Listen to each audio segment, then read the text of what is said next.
Salam sejahtera untuk kita semua. Yang terhormat Bapak Ibu dosen penguji, perkenalkan saya Olivia Anna Maria Alamintik, sarjana agama, guru pendidikan agama Katolik di SMA Katolik Santo Ignatius Malalayang Manado, sekaligus mahasiswa PPG Pendidikan Agama Katolik dalam jabatan tahun 2025 di LPTK Santo Yakobus Merauke dengan NIM 25869051552. Pada hari ini saya akan melaksanakan uji kinerja praktik pembelajaran secara tatap muka di kelas 11 fase F2 SMA Katolik Santo Ignatius Malalayang Manado dengan materi ajaran sosial gereja menggunakan metode pembelajaran kombinasi antara problem based learning PBL dan discovery based learning DBL. Selamat menyaksikan. Terima kasih.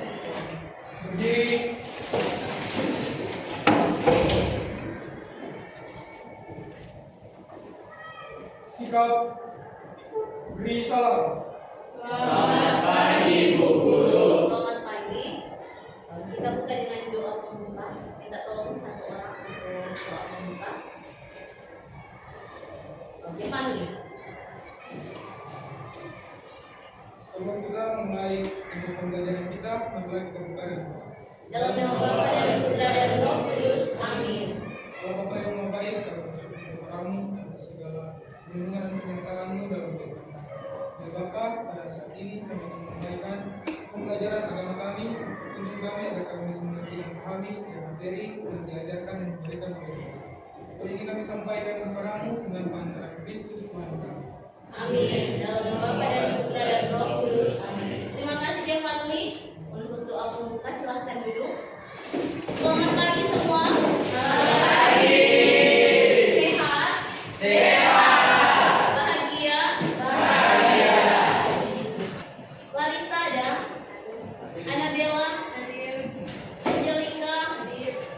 Valeri. Alex. Kesia. Marcella. Roberto. Giovanni. Saya rasa sih, saya pikir memang pemerintah harus fokus bagaimana melindungi pekerja informal. Kalau di Undang-Undang 13 dan Undang-Undang Cipta Kerja ya 6/2023, walaupun subjek yang disejahterakan itu pekerja di dalam hubungan kerja dan di luar hubungan kerja, tapi kalau kita baca pasal sampai terakhir di Undang-Undang 13 dan Cipta Kerja, yang diatur kan pekerja formal semua. Informalnya belum. Padahal amanat pasal 1 angka 31. Nah, jadi memang pemerintah 2000 sampai sekarang abai ini melindungi pekerja informal. Nah, salah satu contoh misalnya pekerja ojek online. Ini kan masih ada perdebatan tetap atau tidak, apa dalam hubungan atau tidak. Nah, tetapi memang kembali sebenarnya ya untuk upah, untuk K3, untuk yang lainnya belum diatur saya. Tapi untuk jaminan sosial sudah. Nah, tetapi memang itu ada di Permenaker 5 tahun 2021. Seluruh pekerja di luar hubungan kerja wajib ikut jaminan kecelakaan kerja. Oke. Dari video yang kalian sudah nonton bersama, bolehkah ada satu peserta didik yang bisa mengungkapkan apa yang dia dapati dari video tadi? Ada yang bisa? Oke, silakan Bella. Jadi seperti yang di video bahwa saya menyampaikan tentang pengembangannya tentang penilaian pemerintah itu terlihat abai terhadap pekerja informal dan juga pekerja yang formal. Oke, kita tepuk tangan. Jadi dari video yang menunjukkan soal kasus ketidakadilan yang terjadi pada pekerja informal, ini menjadi perhatian khusus bagi gereja, ya. Jadi gereja turut andil dalam hal ketidakadilan yang terjadi pada kaum informal yang ada di video tadi. Gereja tidak membiarkan dan tinggal diam ketika melihat maraknya kasus-kasus ketidakadilan yang merendahkan martabat manusia. Namanya ketidakadilan berarti merendahkan martabat manusia. Oke, hari ini kita akan bersama-sama belajar tentang satu materi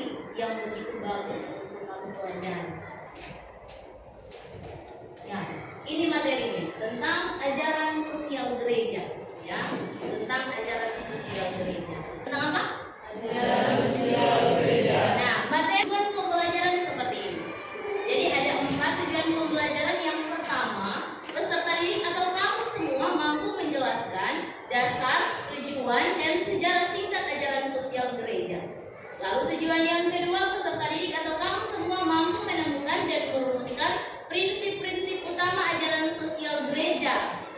Martabat manusia, kesejahteraan umum, solidaritas, subsidiaritas, perdamaian, ya, itu prinsip-prinsip dari ajaran sosial gereja. Lalu yang ketiga, tujuan pembelajarannya adalah peserta didik atau kamu semua mampu menganalisis masalah sosial kontemporer dalam terang prinsip-prinsip ajaran sosial gereja yang tadi. Dan tujuan pembelajaran yang keempat adalah peserta didik mampu merumuskan komitmen aksi nyata dalam memperjuangkan keadilan. Ya, jadi ini tujuan pembelajaran yang harus dicapai oleh kamu semua dalam proses pembelajaran kali ini. Tapi sebelum itu, Mem ingin bertanya, di antara kamu yang ada saat ini, siapa yang suka mendengarkan? Ada tangan yang suka mendengar? 2, 4, 6, 7, 8, 9, 10. Oke, turun tangan. Siapa yang paling suka bercerita? Bercerita dalam arti yang positif, yang suka mengeluarkan pendapat. Coba angkat tangan. 2, 4, 5. Oke, terima kasih, turun tangan. Siapa yang suka aktif atau dalam artian yang suka bergerak? Kalau mau belajar, mau baca, dia mesti buka jalan. Ya, untuk mencairkan suasana supaya tidak terlalu tegang, berbagai ekspresi-ekspresi tegang karena dengan dari ajaran sosial gereja. Nah, tema ice breaking kita pada hari ini yaitu tangan solidaritas. Jadi dapat tunjuk seperti ini. Jadi kita bagi jadi 4 kelompok, membuat lingkaran. Oke, kita mulai. Turun. Turun. Terus, turun. Turun, naik. Putar ke kanan. Ya, kita berikan tepuk tangan untuk Oke, tadi turun materi. Kira-kira apa coba Jerman nulis? Materi Jerman. Saya mulai mengatakan kita harus bekerja sama. Kerjasama, solidaritas. Untuk mewujudkan satu tujuan bersama. Oke, terima kasih. Ya, akan menjelaskan sedikit tentang apa itu ajaran sosial gereja. Ya. Nah, ajaran sosial gereja adalah ajaran mengenai hak dan kewajiban berbagai anggota masyarakat dalam hubungannya dengan kebaikan bersama, baik dalam lingkup nasional maupun internasional. Lalu ajaran sosial gereja ini merupakan tanggapan dari gereja terhadap fenomena-fenomena atau persoalan-persoalan yang dihadapi oleh umat manusia dalam bentuk himbauan, kritik, atau dukungan. Ya. Nah, tujuan dari ajaran sosial gereja adalah menghadirkan bagi manusia rencana Allah terhadap realitas duniawi dan menerangi serta membimbing manusia dalam membangun dunia seturut dengan rencana Tuhan. Kita akan masuk dalam diskusi kelompok. Di sini ada lembar kerja peserta didik LKPD. Di dalamnya ada ensiklik yang bicara tentang keprihatinan terhadap ketidakadilan yang terjadi. Nomor 1, Anabella dan kelompoknya akan bahas tentang ensiklik. Jadi ada beberapa ensiklik yang akan kita bahas. Yang pertama Rerum Novarum, yang kedua Pacem in Terris, lalu yang ketiga itu Solicitudo Rei Socialis, lalu yang keempat ada Caritas Veritate. Jadi 4 ensiklik dari beberapa paus yang akan kita dalami bersama-sama atau diskusikan bersama-sama dalam kelompok. Yang kelompok 2 akan bicara tentang Caritas in Veritate. Lalu kelompok 3 akan bicara tentang Solicitudo Rei Socialis. Lalu kelompok 4 akan bicara tentang Rerum Novarum. Ya, silakan berdiskusi. Ada beberapa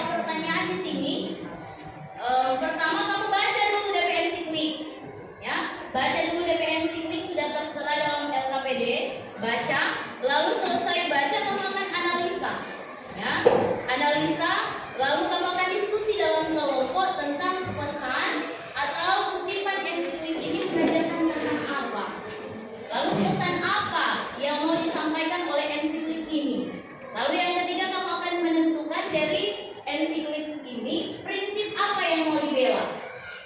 Oke, silakan berdiskusi.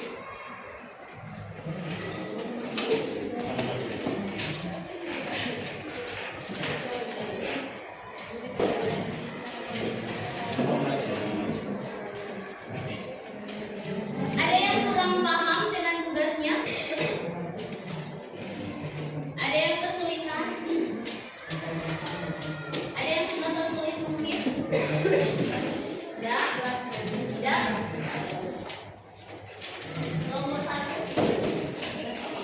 masih aman? Kelompok 2 masih aman? Kelompok 3 boleh? Kelompok 4 boleh? Kelompok 4 boleh?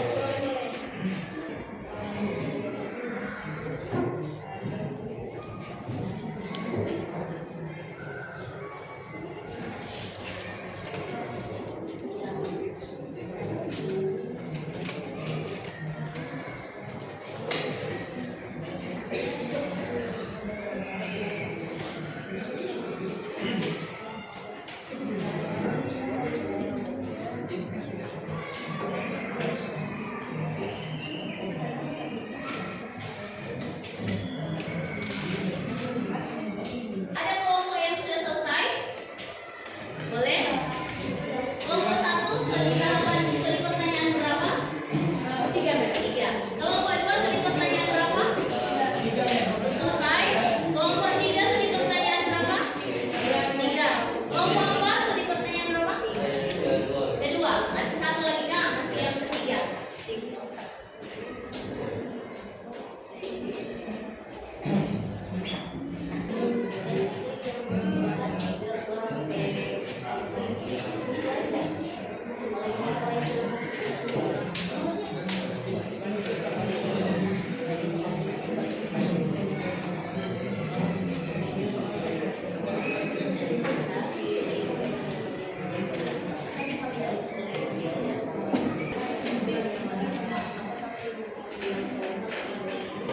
Kelompok Rerum Novarum. Mulai dari kelompok Rerum Novarum. Kenapa kelompok Rerum Novarum? Karena Rerum Novarum adalah ensiklik pertama. Ya. Kenapa Rerum Novarum pertama? Karena dia merupakan ensiklik pertama. Kita mulai dari kelompok Rerum Novarum. Ayo kelompok maju di depan.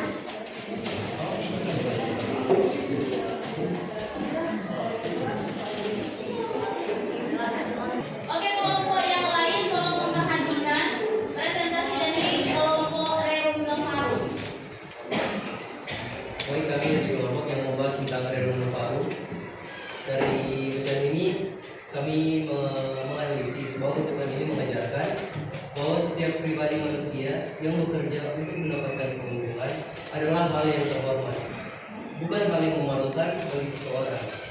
Karena hal itu memungkinkannya untuk mendapatkan Ya, jadi prinsip dari materi atau ensiklik yang kita bahas apa? martabat manusia. Bicara tentang martabat manusia. Kelompok-kelompok yang lain setuju dengan prinsip dari Rerum Novarum ini adalah martabat manusia? Setuju.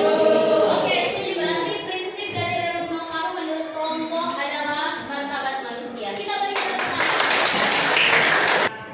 Kelompok kami yaitu tentang ensiklik Paulus Yohanes ke-13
Perkenalkan, kami dari kelompok 3 akan menyampaikan analisa kami terhadap Solicitudo Dei Socialis dalam kurung keprihatinan sosial. Nah, dalam SCT Paulus Yohanes Paulus kedua, Paulus menekankan persaingan antara Barat dan Timur semakin memblokir kerjasama dan solidaritas kepada orang miskin. Negara-negara Barat semakin memulai buta dalam eksplorasi kemajuan, sementara negara-negara Timur semakin terpuruk oleh kemiskinannya. Nah, dari sini ada 3 tugas yang diberikan. Yang pertama, analisis kutipan Solicitudo Dei Socialis. Kedua, hubungan dengan iman. Dan ketiga, perumusan awal. Yang tugas ke-1 akan dibacakan oleh Alexander. Alexander tugas dua. Tugas pertama, analisis kutipan Solicitudo Dei Socialis. Kutipan mengajarkan bahwa pentingnya solidaritas dan pembangunan. Solicitudo Dei Socialis menemukan satu prinsip dasar atau pokok berkaitan dengan ensiklik mereka, yaitu Solidaritas. prinsip solidaritas. Apakah kelompok yang lain setuju dengan prinsip sesuaikan dengan ensiklik yang mereka bahas?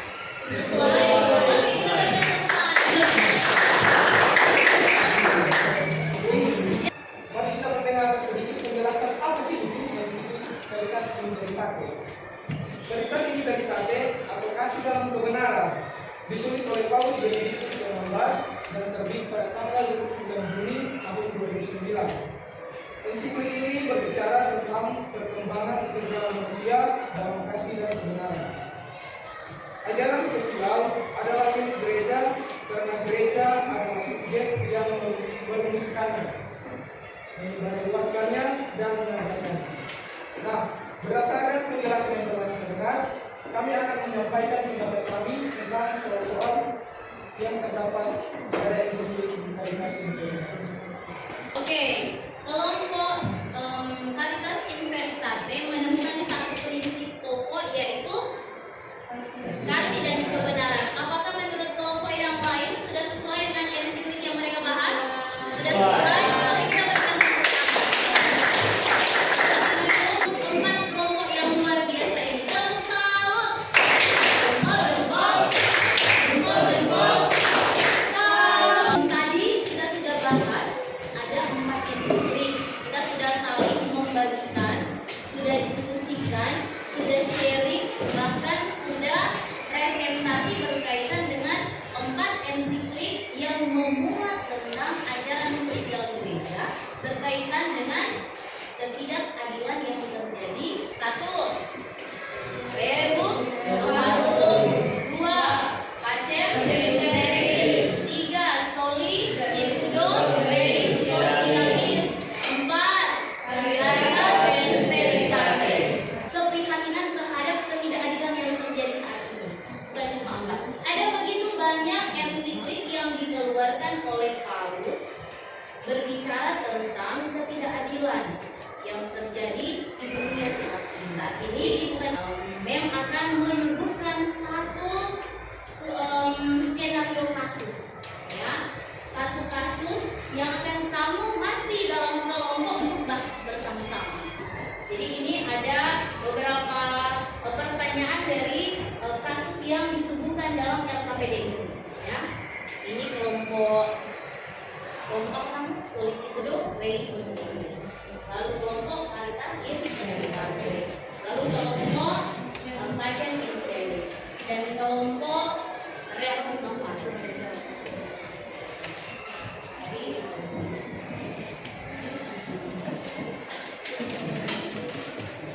Ya, baca dulu DP kasus apa di dalam situ.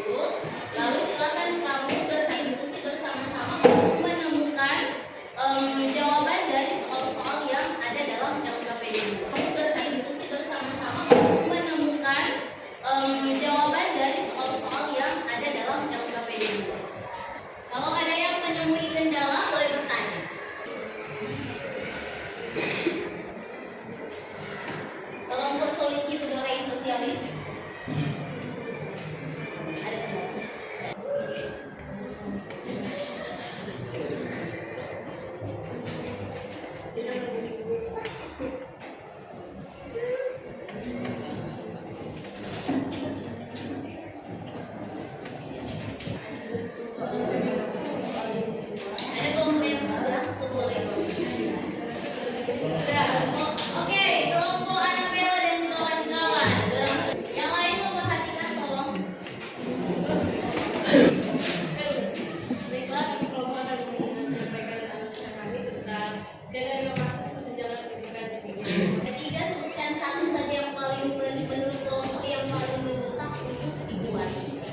sekarang kita mendengar skenario kasus yang telah kami dapatkan, yaitu kesenjangan pendidikan di pinggiran kota. Nah, kenapa kami memilih skenario kasus kesenjangan pendidikan di pinggiran kota? Karena sekarang banyak di pinggiran kota itu terdapat anak-anak seusia sekolah yang telah putus pendidikannya untuk membantu orang tua mencari. Satu perusahaan yaitu program bimbingan belajar dan mentoring solidaritas siswa atau SMA atau SMK, terutama kelas 11 dan 12, dan para guru secara sukarela mengadakan program bimbingan belajar atau BIMBEL di atau monitoring belajar bagi mereka yang terpinggirkan, gitu. Oke, tepuk salut untuk kelompok ini. Tepuk salut. Ada prinsip ASG atau ajaran sosial gereja. Kedua, martabat manusia dan dedikasi nyata. Pertama, Komunitas sekolah menggalang dana, misalnya mengadakan bersama. Jika dikondisikan dalam situasi sekarang, tentunya bersama akan menjadi salah satu kondisi yang sangat memuaskan karena pastinya terdapat pasar-pasar yang Tepuk salut untuk kelompok ini. Tepuk salut. Jempol, jempol, jempol, jempol. Salut. Oke, kita mau dalam evaluasi secara keseluruhan tentang pembelajaran. Jadi, apakah orang proses pembelajaran dari awal sampai saat ini materinya bisa kamu pahami? bisa Bisa. Materi apa dokter hari ini? Ajaran Sosial gereja. Orang bicara ada 4 NCP. NCP apa saja? Caritas in Veritate, Pacem in Brevis, Solicitudo Dei Socialis, dan Rerum Novarum. Ya. Lalu dari kasus yang sudah kamu analisis bersama-sama, kira-kira ada hal positif apa yang bisa kamu dapatkan dari kasus tadi? Ada yang apa sih yang kita dapatkan itu bagaimana kita kedepannya itu bisa menciptakan keadilan terhadap sesama kita. Jadi Terima kasih Bel. Dari kelompok ini, Jepang mungkin boleh? Oh boleh, silakan Pak. baik dari kasus yang Tadi, yang kami dapatkan adalah yaitu rasa bersyukur karena orang ini boleh bersekolah. Tadi yang kami saya dapatkan dari kasus ini yaitu pentingnya menjaga keadilan dan kesenjangan sosial serta perlu berasa syukur ada sampai yang tidak mendidik sampai sekarang. oke, terima kasih. Kelompok 4, silakan. Jadi hal positif yang kami dapat yaitu dapat menyadarkan kita bahwa di luar sana masih banyak sekali anak-anak yang membutuhkan pendidikan dan kehidupan yang layak. Terima kasih. Jadi siapa itu gereja? Orang sempurna. Maka orang harus saling membantu orang yang membutuhkan atau orang yang tertimpa ketidakadilan dalam masyarakat. Empati sama dengan yang aksi nyata kelompok-kelompok sudah rencanakan. Mudah-mudahan itu bisa dilaksanakan dengan baik supaya orang sebagai gereja mampu mewujudkan nilai-nilai Kristiani yang ada. Ya, oke sampai di sini ada pertanyaan? Ada pernyataan? Tidak ada. So paham sampai di sini. Oke, kalau sudah paham kita selesai sampai di sini materi kita hari ini. Kita akan bertemu minggu depan. Dan kali ini kita akan doa